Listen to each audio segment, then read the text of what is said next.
کہ اللہ تعالیٰ نے زمانے کی قسم کھا کر کہا، یہ اللہ کا وصف ہے کہ وہ اپنی مخلوق میں سے ہی قسم کھاتے ہیں، حالانکہ انسانوں کے لیے صرف اللہ کی قسم ہے۔ اور قرآن میں بار بار مختلف قسمیں کھا کر اللہ تعالیٰ نے ایک چیز کی یقین دہانی کرائی ہے۔ تو یہاں پر زمانے کی قسم کھا کر کہا کہ انسان خسارے میں ہے، لیکن ساتھ ہی ایک خوشخبری بھی سنائی کہ کون نہیں خسارے میں، جو ایمان لاتے ہیں، جو عمل صالح کرتے ہیں، جو صبر کی تلقین کرتے ہیں۔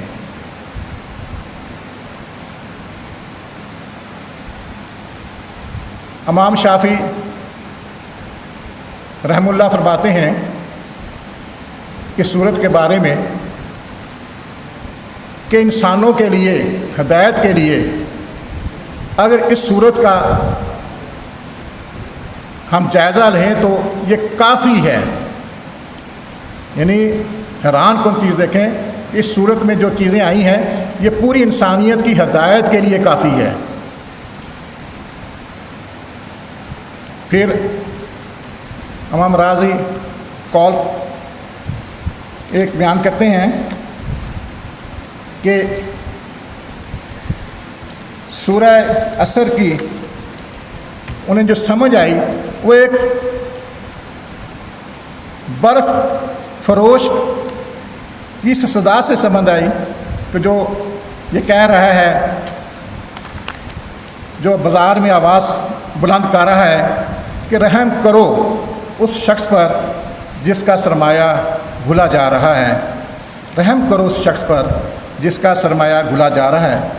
وہ کہتے ہیں کہ جب میں نے یہ آواز سنی، صدا سنی، تو والعصر ان الانسان لفی خسر کا مطلب مجھے میری سمجھ میں آ گیا۔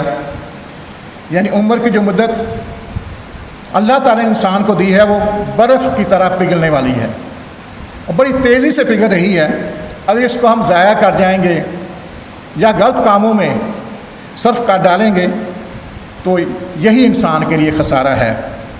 پھر بڑا شاندار مثال دے کر سمجھائی گئی ہے کہ بیج اور درخت کی ہے کہ اگر زمین میں بیج نہیں ہوگا تو درخت نہیں اگے گا، اگر درخت بیج ہوگا اور درخت نہ اگے تو بیج زمین میں رہ گیا۔ یعنی کیا اس کا مطلب کیا ہوا کہ اگر ہم ایمان رکھتے ہیں، عمل صالح نہیں کرتے تو بھی خرابی ہے۔ اس میں میں نے گزارش کی تھی انسانی رویوں کے حوالے سے، پہلی چیز اس میں نیت کا ہے۔ آپ، میں یا کوئی بھی انسان جب اپنے ہر عمل کو اللہ کی رضا کے ساتھ جوڑے گا، اپنے ہر عمل کو، میں نے نماز کا لیے نہیں کہا، میں نے روزہ کا نہیں کہا، بلا شبہ یہ بھی ہیں، ہر عمل جو دنیا داری کے لیے کرتے ہیں اگر آپ نے اللہ کی رضا کے لیے اسے جوڑا تو آپ کا وہ سارا عمل نیکیوں میں شمار ہوگا۔ آپ گھر سے اٹھے ہیں، آپ نے ڈیوٹی پہ آنا ہے، آپ کی نیت یہ ہے کہ میں اپنی ذمہ داری نبھانے جا رہا ہوں، لیکن اس میں پہلی اللہ کی رضا ہے کہ میں اللہ کی خاطر جا رہا ہوں۔ بلا شبہ آپ کو معاوضہ ملے، بلا شبہ جو تجارت کرتا ہے اس کو اپنی تجارت سے فائدہ ہوتا ہے، لیکن ساتھ اگر پہلی چیز آپ نے یہ سوچ لی، نیت یہ کر لی کہ میں اللہ کی رضا کے لیے جا رہا ہوں، تو آپ کا وہ سارا وقت نیکی میں لکھا جائے گا۔ اس لیے ہمیں اس پہ پوری توجہ دینی چاہیے کہ ہم خالصتاً ہر کام وہ اپنی ذات کے لیے ہے، اپنی اولاد کے لیے ہے، اپنے وطن کے لیے ہے، اپنے ادارے کے لیے ہے، ہر کام اللہ کے رضا کے لیے کرتے ہیں تو انشاءاللہ آپ کا لمحہ لمحہ نیکیوں میں لکھا جائے گا۔ اس کی بڑی مثالیں مشہور ہیں کہ ہیں، اس میں ونڈو رکھ رہے ہیں، ہوا تو آنی ہے، لیکن آپ سوچ یہ رہے ہیں کہ یہاں سے مجھے اذان کی آواز سنیں، تو وہی ہمارے تو آپ کے لیے باعث برکت ہو گئی۔ انسانی رویوں کے حوالے سے میں 2-3 بار پہلے بھی اس کا ذکر کر چکا ہوں کہ یہ بہت بنیادی اور مقدم چیز ہے، اگر اس کو آپ نظر انداز کریں گے تو آپ شاید کامیاب نہ ہو سکیں۔ میں اس حوالے سے 2-3 مثالیں آپ کے سامنے رکھوں گا، بلکہ واقعات آپ کے سامنے رکھوں گا۔ شق صدر یعنی آپ صلی اللہ علیہ وسلم کی زندگی میں غالباً 4 مرتبہ یہ واقعات آئے ہیں۔ غالباً 3 سال آپ کی عمر تھی تو یہ واقعہ آیا، اس کے بعد 9 سال چند ماہ تھی، اس کے بعد نبوت کے وقت، اور اس کے بعد معراج کے وقت۔ میں آپ کو جو 9 سال چند ماہ کا واقعہ آپ کے سامنے رکھتا ہوں، آپ کو سمجھ آئے گی کہ حضرت ابو ہریرہ رضی اللہ تعالیٰ عنہ، آپ سب جانتے ہیں کہ کتنے معتبر صحابی ہیں اور سب سے زیادہ حدیث ان سے منسوب ہیں۔ آپ صلی اللہ علیہ وسلم سے اکثر وہ سوال کر لیا کرتے تھے اور باقی صحابہ کی نسبت زیادہ اچھے انداز سے اور بڑا یعنی آپ اعتماد کے ساتھ گفتگو کیا کرتے تھے۔ ایک دن آپ صلی اللہ علیہ وسلم ایک دن حضرت ابو ہریرہ رضی اللہ عنہ نے آپ صلی اللہ علیہ وسلم سے پوچھا کہ یا رسول اللہ امر نبوت کے حوالے سے چیز بتائیں کوئی، تو پھر آپ صلی اللہ علیہ وسلم نے فرمایا کہ میری عمر 9 سال کچھ ماہ تھی، میں جنگل میں بکریاں چرا رہا تھا، تو دیکھتا ہوں 2 سفید کپڑے والے شخص آئے اور ان میں سے ایک نے کہا کہ یہ وہی ہے، دوسرے نے کہا ہاں، پھر دونوں نے میرے بازو پکڑے اور مجھے لٹایا، ان میں سے ایک نے چھری نکالی اور میرا سینہ چاک کیا۔ اس دوران مجھے نہ پکڑنے کے کوئی تکلیف ہوئی، نہ جب مجھے لٹایا گیا تکلیف ہوئی، جب میرا سینہ چاک کیا گیا تب بھی کوئی تکلیف نہ ہوئی۔ ایک خون کا لوتھڑا نکالا گیا اور وہ ایک طرف رکھ دیا، کوئی سفید چاندی نما چیز وہ میرے سینے میں ڈال دی گئی۔ وہ خون کا لوتھڑا کون سا نکالا گیا؟ اب یہاں پر ایک نقطہ آتا ہے جو میرا مقصد تھا، وہ نکالا گیا جس میں تعصب تھا، جس میں حسد تھی، جس میں غل و غش تھا، یعنی وہ چیزیں جو انسانی رویوں کے منافی ہیں وہ نکالی گئیں اور رحمت شفقت ڈالی گئی۔ کیا مقصد؟ کہ انسان جب مختلف خرافات میں گرتا ہے تو یہ چیزیں بنیادی طور پر سامنے آتی ہیں اور ان چیزوں کی روح میں بہہ جاتا ہے۔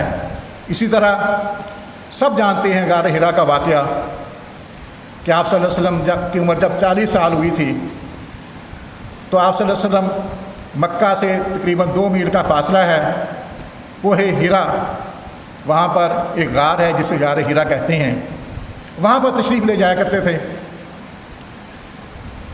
اور حضرت خدیجہ رضی اللہ تعالیٰ عنہ بھی آپ صلی اللہ علیہ وسلم کے ساتھ جایا کرتی تھی، لیکن وہ دوسری جگہ بیٹھتی تاکہ کوئی چیز کی اگر ضرورت ہو تو میں پوری کروں۔ یہ سلسلہ جاری رہا۔ پھر شروع میں اچھے خواب آیا کرتے تھے، پھر ایک دن وحی آئی، حضرت جبرائیل علیہ السلام تشریف لائے اور کہا پڑھ۔ آپ سب جانتے ہیں اقرأ بسم ربک الذی۔ آپ سب نے فرمایا میں ان پڑھ ہوں۔ حضرت جبرائیل علیہ السلام نے بازو میں لیا اور تھوڑا سا دبایا، چھوڑ دیا، پھر کہا پڑھ، پھر یہی لفظ 3 مرتبہ یہ دہرایا گیا، پھر آپ صلی اللہ علیہ وسلم نے پڑھا۔ اس کے بعد آپ صلی اللہ علیہ وسلم گھر تشریف لے آتے ہیں، دل کی دھڑکن تیز ہے، حضرت خدیجہ رضی اللہ تعالیٰ کو اپنا کہتے ہیں کہ مجھے اوڑھنی دیجیے. آپ نے وہ کپڑا لیا، جب تھوڑا سا تسلی سی ہوئی تو حضرت خدیجہ رضی اللہ تعالیٰ عنہ کو یہ سارا واقعہ بیان کیا. حضرت خدیجہ رضی اللہ تعالیٰ عنہ کیا کہہ کر تسلی دے رہی ہیں. اب وہ چیز غور طلب ہے. کیا ہے وہ؟ کہ آپ مظلوموں کا ساتھ دیتے ہیں. کیا آپ مظلوموں کا ساتھ دیتے ہیں؟ دوسروں کا حق نہیں کھاتے، سچ بولتے ہیں، دوسروں کا وزن خود اٹھاتے ہیں. یقیناً پھر اللہ تعالیٰ آپ کو مایوس نہیں فرمائیں گے. یعنی یہ چیزیں اتنی اہمیت کی حامل ہیں کہ غار حرا کا واقعہ تسلی کہاں پہ دی گئی؟ انسانی رویوں کے حوالے سے. اور دوسرا جو پہلے میں نے آپ کو امر نبوت کے حوالے سے کہا تو نکالا کیا گیا وہ چیزیں جو انسانی رویوں کو ڈیمیج کرتی ہیں.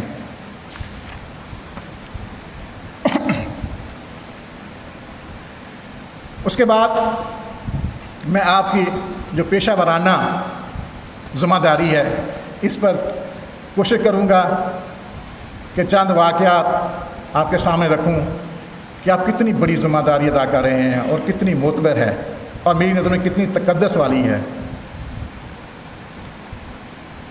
آپ نے لفظ پہرا سنا ہوگا، یقیناً سب نے سنا ہوگا. اب پہرے کے حوالے سے ہماری اسلامی تاریخ کیا کہتی ہے، کیا انعامات رکھتی ہے؟ حضرت ابو ہریرہ رضی اللہ تعالیٰ عنہ کی ذمہ داری لگائی آپ صلی اللہ علیہ وسلم نے مال غنیمت پہ. رات کو انسانی شکل میں شیطان آیا، اس نے چوری کی. حضرت ابو ہریرہ رضی اللہ عنہ نے پکڑ لی، اس کو پکڑ لیا. اس نے کہا کہ میرے چھوٹے چھوٹے بچے ہیں وغیرہ وغیرہ. حضرت ابو ہریرہ کو ترس آ گیا، اسے چھوڑ دیا. پھر دوسرے دن ایسے ہوا، تیسرے دن ایسے ہوا. پھر آپ صلی اللہ علیہ وسلم کو بتایا. آپ صلی اللہ علیہ وسلم نے پھر حضرت ابو ہریرہ رضی اللہ عنہ کو فرمایا کہ میں آپ کو ایک نسخہ بتاتا ہوں. وہ کیا ہے کہ آپ آیت الکرسی پڑھا کریں، آپ اللہ کے ایمان میں آ جائیں گے. ڈیوٹی پر آ رہے ہیں سارے، تو اگر آیت الکرسی پڑھ لیں تو اللہ تعالیٰ کو آپ کا وہاں پہ ٹھہرنا اور آپ کی حفاظت کرنا، گزارنا، ویسے بھی اگر آپ کی نیت یہ ہے تو یہ تحفظ کا ضامن بن جائے گی. ویسے بھی پہرے کے حوالے سے یقیناً بزرگ تشریف رکھتے ہیں، یہ جانتے ہوں گے کہ اللہ تعالیٰ کو دو آنکھیں کتنی پسند ہیں. پہلی کون سی؟ کہ جو اللہ کے خوف سے روتی ہے، جو اللہ کے خوف سے روتی ہے. اور دوسری کون سی ہے؟ جو پہرا دیتی ہے، حفاظت کرتی ہے. آپ ایک تعلیمی ادارے میں یہ اپنے فرائض انجام دیتے ہیں. میرا گمان ہے یہ کہ آپ انشاءاللہ العزیز یعنی یہاں پر جو اتنا بڑا انفراسٹرکچر ہے، ہزاروں بچے ہیں، ملازمین ہیں، یہاں پر گھر ہیں، آپ ان کے پہرے دار ہیں. آپ کا جاگنا باعث برکت ہے. بلکہ حضرت سلیمان فارسی رضی اللہ تعالیٰ عنہ فرماتے ہیں کہ جو نیک نیتی کے ساتھ پہرا دیتا ہے اس کا اجر جو ہے ایسی ہے جیسے ایک شخص دن بھر روزہ رکھتا ہے اور رات بھر عبادت کرتا ہے. حتیٰ کہ پھر ایک اور جا کر پھر ایک خوشخبری سنائی جا رہی ہے کہ اگر وہ فوت ہو جائے تب بھی اس کو یہ اجر ملتا رہتا ہے پہرے دار کو.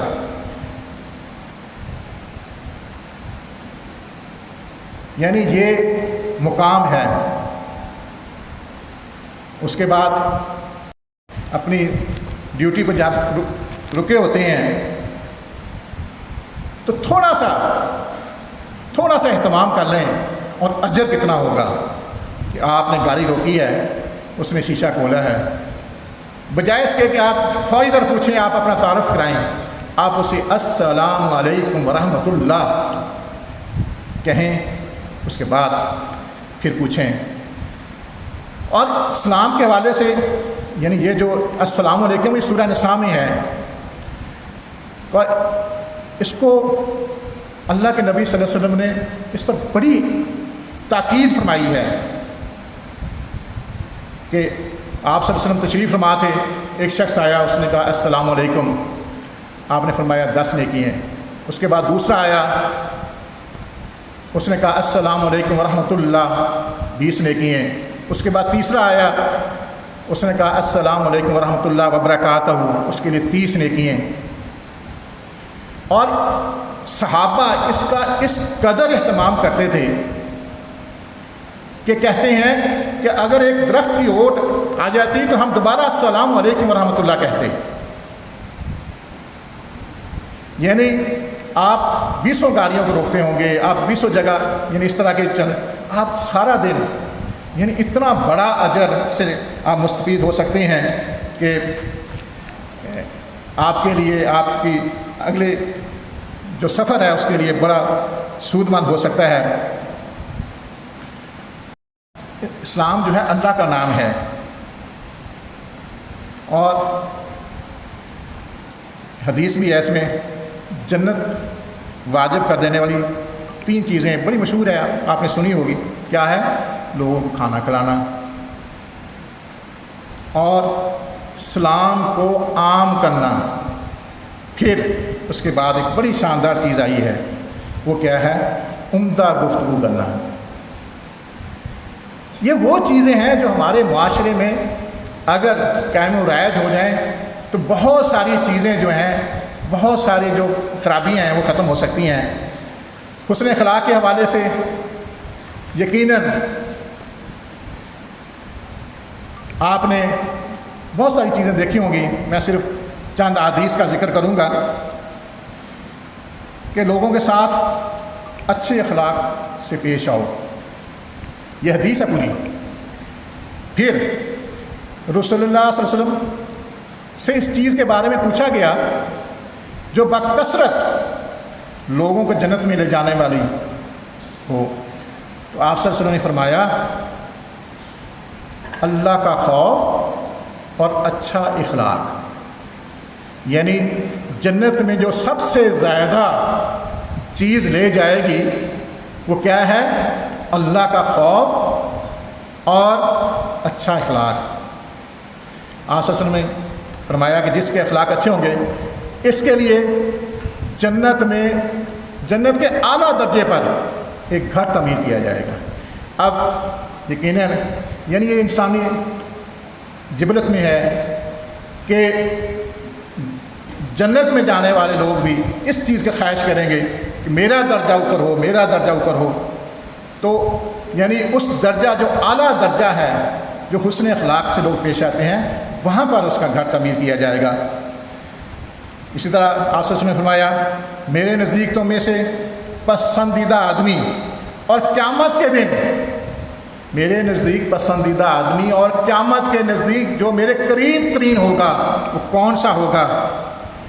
جس کا اخلاق بہتر ہوگا۔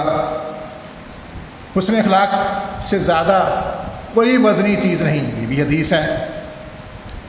پھر اچھے اخلاق کی وجہ سے آدمی رات کو قیام کرنے والے اور دن کو روزہ رکھنے والے کا مقام پا سکتا ہے۔ کتنا بڑا اجر ہے کہ آپ رکے ہوئے ہیں، آپ نے ہلکی سی مسکراہٹ اپنے چہرے پہ لائی ہوئی ہے اور السلام علیکم کہہ کر آپ مخاطب ہو رہے ہیں۔ پھر دوسری چیز بھی ہے کہ اللہ کے نزدیک وہ آدمی بہت ہی برا ہے جس کی بد زبانی کی وجہ سے لوگ اسے ملنا چھوڑ جائیں یا اس سے الگ ہو جائیں۔ جو حقوق العباد ہیں یہ اس کی بڑی زیادہ آپ صلی اللہ علیہ وسلم نے، بلکہ میں تو کہا کرتا ہوں کہ جو میں نے سیرت کا مطالعہ ہلکا پھلکا کیا ہے تھوڑا موٹا، میں اس نتیجے پر پہنچا ہوں کہ آپ صلی اللہ علیہ وسلم کے شب و روز کا بیشتر ترین حصہ وہ حقوق العباد میں گزرتا. یعنی آپ کی گھر کی زندگی دیکھ لیں، آپ کی میاں بیوی کی زندگی دیکھ لیں، آپ کی گلی کی زندگی دیکھ لیں، آپ کی مسجد کی زندگی دیکھ لیں، آپ کی کسی مدرسے کی زندگی دیکھ لیں، آپ کی جنگ میں جو ہے اس کی زندگی دیکھ لیں. ہر جگہ پر حقوق العباد کو مد نظر رکھا گیا ہے. اتنی زیادہ اہمیت. اور قیامت کے روز انسان، جو یہ بڑی مشہور حدیث ہے کہ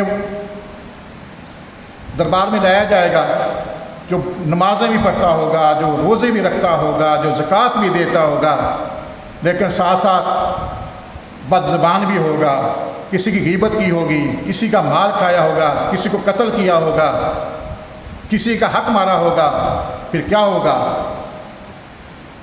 کہ اللہ کہے گا کہ 2 نیکیاں اس کی، اور جو گناہ ہیں اس کے کھاتے میں، نیکیاں اس مظلوم کے کھاتے میں، حتیٰ کہ وہ اس شخص کی ساری نیکیاں ختم ہو جائیں گی. اور پھر کیا ہوگا کہ اب ان کے گناہ اس کے کھاتے میں آئیں گے. پھر وہ اپنی اصلاح کے لیے، آپ کے لیے، کہ ہم جب کوئی کام کرتے ہیں نا، اس طرح ہمارا رویہ ہوتا ہے کہ شاید یہ جو میں کہہ رہا ہوں یہ میری ثواب دید میں ہے کہ میں یہ کہوں گا یہ کام ہو جائے گا. ایسی بات نہیں ہے. اس پر بڑی ہی ایک بڑا واقعہ بھی آیا ہے، اور بڑی آپ صلی اللہ علیہ وسلم سے اللہ کے نے ناراضگی بھی ہوئی. واقعہ کیا تھا وہ آپ سب جانتے ہیں، سورہ کاف کہ جمعے کے دن بڑی فضیلت ہے اس کی. قریش مکہ ہمیشہ سے، آپ مدینہ تشریف لے آئے لیکن سازشیں ان کی ہمیشہ سے رہی تھیں.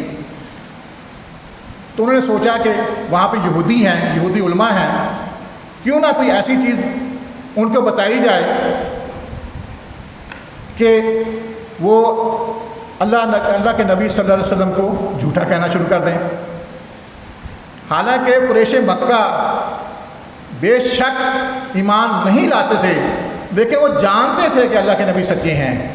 یہود جانتے تھے کہ اللہ کے نبی سچے ہیں، لیکن بغض، انا اور اپنی آباء و اجداد کے معاملات وہ آڑے آتے تھے.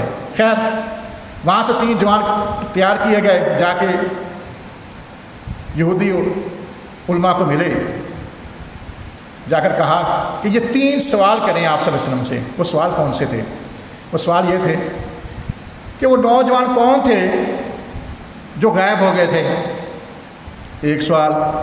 دوسرا سوال کیا تھا کہ وہ شخص کون تھا جس نے مشرق سے مغرب تک کا سفر کیا. تیسرا سوال کہ روح کی ماہیت کیا ہے، روح. اس طرح وہ کہہ کر آ گئے، اور یہودیوں نے کہا یہ بات تو بہت اچھی کہہ کے گئے ہیں. یہ یہودی علماء آپ صلی اللہ علیہ وسلم کے پاس تشریف اپنا لے گئے اور جا کر یہ 3 سوال آپ صلی اللہ علیہ وسلم سے کیے. آپ صلی اللہ علیہ وسلم نے انہیں کہا اب یہاں پر غور کرنے کی چیز ہے، یہاں پر آنا، کل میں بتاؤں گا، کل آنا، کل میں بتاؤں گا. اور ہمارے رویے یہی ہیں. لیکن کون سی کمی آئی، کون سی ایسی چیز آڑے آئی کہ اللہ کو ناپسند آئی چیز؟ وہ یہ تھا کہ آپ صلی اللہ علیہ وسلم انشاءاللہ کہنا بھول گئے. اب آپ صلی اللہ علیہ وسلم انتظار میں ہیں، 15 دن گزر گئے، کوئی انفارمیشن نہیں آ رہی، کوئی وحی نہیں آئی. 15 دن کے بعد پھر وحی آتی ہے. پھر آپ صلی اللہ علیہ وسلم کو کہا جاتا ہے کہ آپ نے انشاءاللہ نہیں کہا. ہمیں اپنی یہ چیزیں جو ہیں نا اس کو اس طرح انداز میں لینی چاہیے کہ یہ چیزیں ہماری بس میں نہیں ہیں. ہمیں اللہ کی خوشنودی حاصل کرنی ہے. اس کے لیے مثلا ہماری عام لائف میں بھی اب وہ جو سوال تھے میں مختصر اس کا میں کہتا ہوں، باقی اس کی بڑی تفصیل ہے سورہ کاف میں۔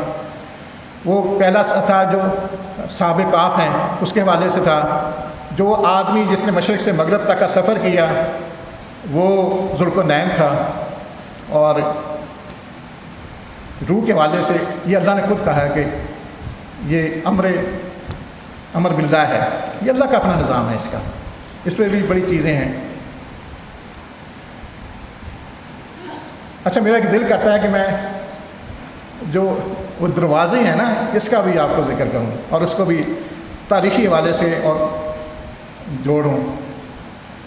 اچھا، یہ دروازہ کھولنا جو ہے یہ ہماری کبھی اس پہ غور کیا آپ نے؟ کبھی بڑی شاندار چیز ہے یار، بڑی ہی شاندار چیز ہے۔ اللہ تعالیٰ خود فرماتے ہیں میں برکتوں کا دروازہ کھولتا ہوں، میں شفقتوں کا دروازہ کھولتا ہوں، میں نجات کا دروازہ کھولتا ہوں۔ ابھی واقعہ معراج جو ہے حضرت ابوبکر صدیق کو صدیق کا لقب بھی ملا تھا کہ آپ صلی اللہ علیہ وسلم کو بیت اللہ سے لیا گیا اور بیت المقدس پہنچایا گیا، اور راستے میں وہ سارے منظرنامے دکھائے گئے۔ وہاں پر آپ صلی اللہ علیہ وسلم نے انبیاء کی امامت فرمائی۔ اس کے بعد آپ کو آسمان کی طرف لے جایا گیا۔ اب یہاں پر دیکھیں کیا پہلا آسمان ہے، کیا کھٹکایا گیا؟ دروازہ کھٹکایا گیا۔ پوچھا گیا کون؟ جبرائیل فرمایا محمد صلی اللہ علیہ وسلم۔ دروازہ کھل گیا۔ کس نے استقبال کیا؟ انسانوں کے بعد میں حضرت آدم علیہ السلام نے، اور پھر وہاں پر خوش آمدید کہا، مرحبا کہا، اور آپ کی نبوت، یہ تمام انبیاء نے آپ کی نبوت کو مانا ہے، اس کا اقرار کیا۔ اس کے بعد دوسرا چلا دروازہ، وہاں پر حضرت یحییٰ اور حضرت موسیٰ علیہ السلام نے استقبال کیا، اور اسی طرح کی خوشخبری سنائی گئی۔ اس کے بعد تیسرا دروازہ کھولا گیا، تیسرے آسمان پر گئے، اسی طرح دروازہ کھٹکایا گیا، دروازہ کھلا، اور وہاں پر استقبال کنہوں نے کیا؟ حضرت یوسف علیہ السلام نے کیا وہاں پر۔ اسی طرح چوتھا دروازہ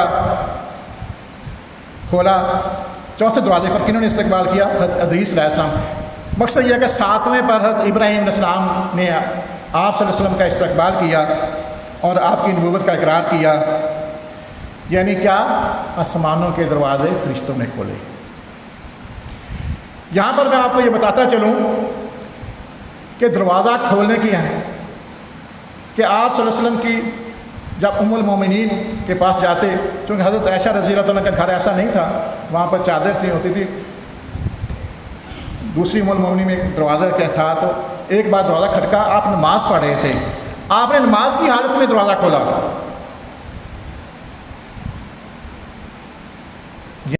اس کے بعد آپ صلی اللہ علیہ وسلم کو سدرۃ المنتہا، پھر اس سے آگے ظاہر آپ کو سب کو پتہ ہے کہ کیا ہوا، پھر بیت المعمور۔ اچھا، بیت المعمور کیا چیز ہے؟ یہ وہ جگہ ہے، ظاہر کیا گیا وہ یہ جگہ ہے جہاں جو بالکل خانہ کعبہ کے اوپر ہے، اتنی اہمیت کی حامل یہ جگہ ہے۔ خیر، وہاں سے اللہ تعالیٰ سے ملاقات ہوئی، اللہ تعالیٰ نے آپ کو پھر انعام دیا۔ وہ کون سا انعام تھا؟ 50 نمازیں۔ واپس آ رہے ہیں، اس میں مشاورت کا پہلو بھی میں آپ کو بتا، واپس آ رہے ہیں، حضرت موسیٰ علیہ السلام سے ملاقات ہوئی، پوچھا کیا ہوا؟ آپ نے فرمایا کہ 50 نمازیں۔ حضرت موسیٰ نے کہا کہ آپ کی امت پر یہ بھاری ہوں گی، پوری نہیں ہوں گی، آپ اللہ سے یہ جا کر التجا کریں، اس کو تخفیف کریں اس میں نا۔ آپ صلی اللہ علیہ وسلم نے حضرت جبرائیل علیہ السلام کی طرف دیکھا، انہوں نے مشورہ کیا ہاں نہیں ٹھیک ہے، چلے گئے، 10 کم ہوگی، واپس آ گئے، پھر چلے گئے، 10 کم، پھر واپس آ گئے، 5 رہ گئی۔ تب بھی حضرت موسیٰ علیہ السلام نے آپ صلی اللہ علیہ وسلم کو فرمایا کہ ایک دفعہ پھر جائیں۔ آپ صلی اللہ علیہ وسلم نے فرمایا کہ نہیں، اب مجھے شرم آتی ہے۔ تو پھر وہاں پر آپ کو دوزخ اور جنت کا منظر نامہ دکھایا گیا۔ اب دوزخ میں یعنی جو وہاں پر ایک کھڑا ہے جسے ہم کہتے ہیں اس کو بڑا کہ اس کی زندگی میں کبھی ہنسی نہیں آئی، اس کا چہرہ ہمیشہ ہی بڑا کربناک رہا، تو وہاں پر ان گناہ گاروں کو بتایا گیا جس میں یعنی یہ زنا کرتے تھے، یہ شراب پیتے تھے، یہ چوری کرتے تھے، یہ سود خور تھے، اور ہر گناہ کی سزا مختلف تھی۔ اسی طرح پھر آپ صلی اللہ علیہ وسلم کو جنت کا منظرنامہ دکھایا گیا۔ وہاں پر آپ صلی اللہ علیہ وسلم نے فرمایا کہ میں وہ پہلا شخص ہوں گا جس کے لیے جنت کا دروازہ کھلے گا۔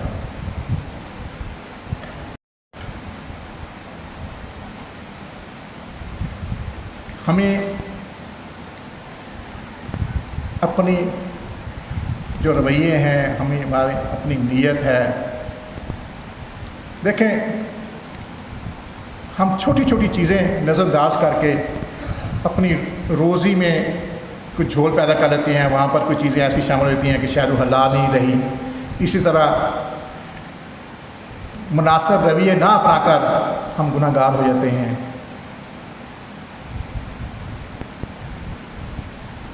ہمیں یہ چھوٹی چھوٹی چیزوں کو ضرور مد نظر رکھنا چاہیے، اور یہ وہ نیکیاں ہیں جو قیامت کے روز آپ کے پلڑے کو انشاءاللہ العزیز وزنی بنائیں گے، اور آپ یہ جو مختصر زندگی ہے انشاءاللہ العزیز آپ کی ایک خوشنودی کے طور پر وہاں پر ملے گی۔ اور آخر میں آپ سب سے گزارش کروں گا کہ آپ سب میرے لیے بھی دعا کریں